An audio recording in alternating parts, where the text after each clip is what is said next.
د ولسواکۍ د ړنګولو پر وروستۍ ورځ په ارګ او دفاع وزارت کې څه تیر شول. ولسمشر محمد اشرف غني وایي دفاع وزیر تر ده وړاندې وتلی و او امریکا خپلې صفري قطعې ایستلې وې.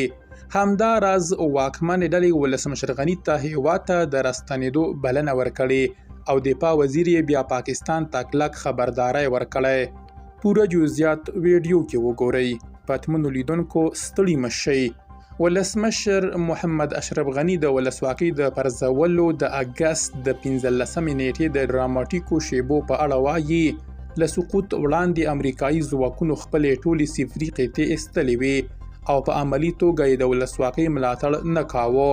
ولسمشر غني ډیروي چې د سقوط په ورځ د سهار پر 9 بجو د امریکا استازولۍ خپل ټول اسناد وسوځول او کارمنان یې وایستل. پر داسې مهال چې په دفاع وزارت کې هم هیڅ څوک نه و پاتې او دفاع وزیر بسم الله محمدي تر ده وړاندې په الوتکه کې سپور شوی و. د نوموړي په وینا امریکایانو له خپلو همکارانو سره مخکې له مخکې د ایستلو ژمنې کړې وې او امریکا د ولسواکۍ پایښت ته هیڅ ژمنه نه وه.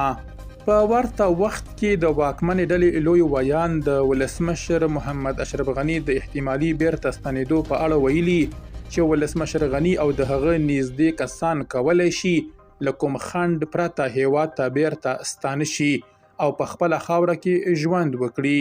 هغه ټینګار کړی چې د ټولبښنې له امله د سیاسي چارو په برخه کې د دوی پر وړاندې هیڅ ډول قضایي څار او ګواښ نشته، خو که د خلکو ځاني شخړې وي محکمې ته ورتلای شي.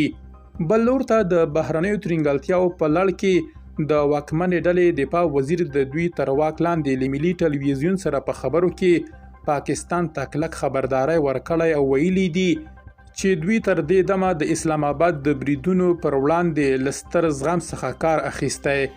خو که نوموړی هیواد خپلې اوسنۍ پالیسۍ ته دوام ورکړي نو نوموړې ډله به هم اړه شي چې د پاکستان پر وړاندې پر خپل دریځ او تګلاره جدي بیاکتنه وکړي. درنو لیدونکو له ملتیا مو